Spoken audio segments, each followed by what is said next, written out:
This guy wants to pay you money to basically beat up Steven Seagal. Well, not just beat him up. They wanted me to kill him.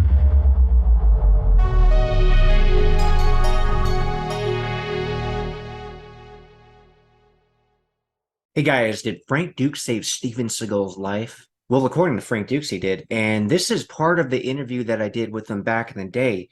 But I figured it'd be perfect time to put this out and also kind of put in some footage from a newer interview I did with Sheldon Lettich.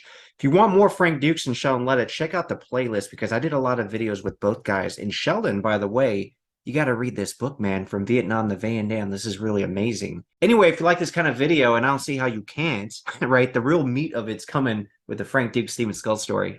Hit the like button, subscribe, share the video. So Steven Seagal and Frank Dux absolutely hate one another. Well, Frank Dux told me that he really likes Steven Seagal. So maybe it's a one-sided dislike on Seagal's part. I don't know. Well, Frank Dux says a lot of things that are not true. He exaggerates a lot of things. Oh, that's Sheldon lying again. So you never had an issue with Steven Seagal? Are you kidding me? Me have never had an issue.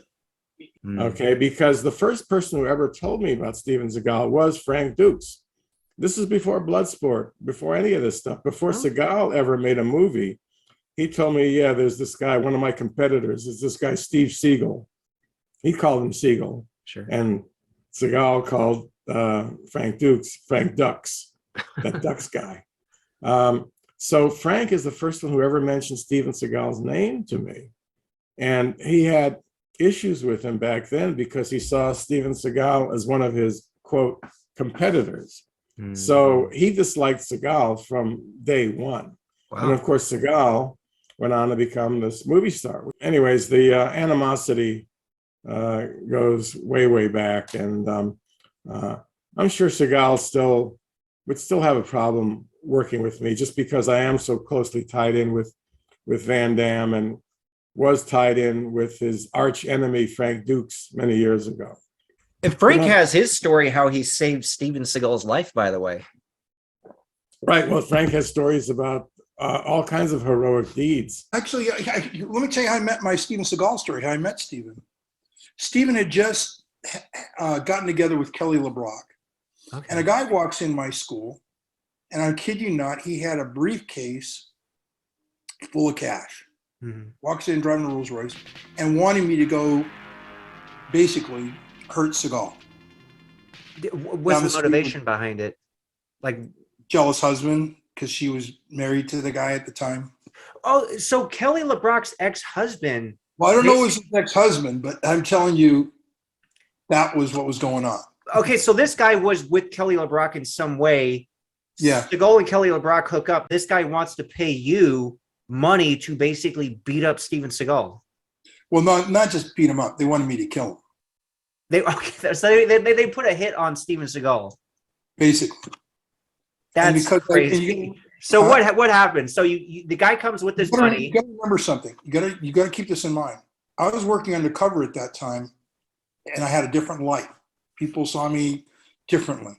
So I did look like the kind of guy that would do that. You understand? But he came to you. You had your dojo at the time, though. So he came to you as the martial arts instructor, right? Right. Well, he found me personally, but it just happened my school was down the street from him. But he did find me, and he wanted me to harm Steven Seagal. Now, it could have been something he did in Asia. It could have been for any number of things. It didn't have to do. It could. I assumed, based on the way he was acting, and he was bringing up Kelly LeBrock's name. You understand? It's either her husband or someone close to the husband.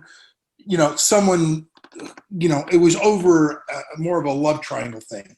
Okay, but then they could have been doing that to throw me off as well. Sure. Okay. So I wouldn't be looking in the real direction of what it is. You know, Steven did a lot of real work back then. I mean, he did do his work.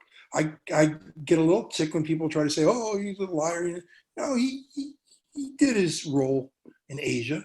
Did you get involved with that while you were in Japan? Absolutely. Were you drafted by an agency or someone that wanted to take advantage of your fact that you were an American and a martial artist and someone who may have known the country? Something like that. Something Yeah. like that. I can't go into detail what he did because I personally just don't know, but I do know from people who are around him who operated with me in operations, who told me, yes, they were with him in operations. That's sort of like my check and balance system, if you will.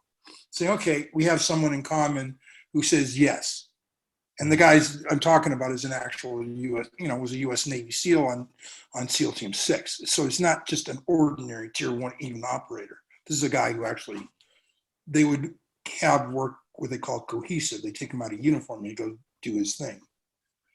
So that's kind of the thing that happened. And I called my buddy and he says, yeah, go over there and meet him. Go talk to him. You can go talk to him. So, okay. So I go over there and I had at that time, one of my students I trained was called Bear Trap Smith. Bear Trap Smith was like 600 pounds. I mean, he was a professional wrestler. He got in my car, which was a 450 Mercedes turbo, okay, with all the extra shocks on it and everything for racing. And it had 4 on the floor. Okay, it's not your usual cruising 280 that people are used to. The car used to belong to the Shah of Iran. When he fell from power, it was in his Beverly Hills house. He was terrified to drive it, so it went to a leasing company and I leased it. That's how I ended up with the car. So I just want you to understand. So here I am in this really exquisite car that I got less money than you get a Chevy because nobody would rent it because they thought it was going to be bombed. Okay. All right. They really did. They thought, look, I had to actually sign a waiver because of it, to get the car. Because they really thought someone might put a bomb in it because it was a very recognizable car with the gold emblems, and I could go on and on and on. So I go over the Bear Trap, and you got to imagine this. Here I come in, and my car's like this. Okay? Yeah. So I come in, and Steven's taking a look at him, and he looks at me, and he's, I could already see he's getting ready. I go, hey, it's cool. I said, I just came over here to warn you. I filed a report, just so you know. I go, we share someone in common. I gave him the name. He says, wait here. He apparently went and made the call. Puts out his hand, big old hand. Couldn't believe how big the guy's hands were. Boom. And just like welcomed me, like we're friends at that point. Wow. I said, look, I got to tell, the reason I'm here is, I wish we were meeting under different terms ago, but this guy comes in. I gave him the license number of the car. I gave him the kind of car he was driving. I said, the guy came in with a shitload of cash and wanted me to whack you, and it does, and he goes, thank you for the information. And we talked about it. He thought it was like, he couldn't believe it would be Kelly LeBrock's ex-husband or whatever. You know what I mean? He said, I can't believe that SOB would be doing that. It was this kind of a colored car. Was it a red Rolls Royce? And I go, no, it was white. And so I tried to help him figure out who it was. Yeah, sure. Okay. And that was it. And he says, hey, let's get together if we can. Okay. And then because of the work I did, I was gone. I mean, I was out of there. Next thing you know, I was in like Colombia or something, just doing what I had to do. What I did. Did you keep in contact with Seagal? Did you ever meet up with him? him? No, I didn't. Actually, he didn't give me his home number. I mean, I just didn't have an opportunity to. And he wasn't Seagal then. You have to understand something. He hadn't done his movie then. There was no. He didn't even do Above the Law by that time. Okay. He hadn't even had a script in front of him. He was just fresh there. He just was in love with Kelly LeBrock. Nobody even knew that they were together, pretty much. At that time, and that's why one of the reasons I think maybe it could have been the ex-husband or a friend of the ex-husband. Sometimes people will do things to get good with other people for different reasons. Could have been a mob guy for all I know, for something totally unrelated. I know Steven was connected to Jules Nassau, one of the crime fighters in New York. So. We could speculate all day, but all I can tell you is that no, I never had a problem with Steven. That's again more BS from Sheldon Lettich. Frank, in his book, The Secret Man, talks about single-handedly blowing up ammo depots in Iraq and Nicaragua and going on all these missions. He never went on a single one. He was never, he never went on a military mission or a military deployment overseas. Nothing. He was a reservist.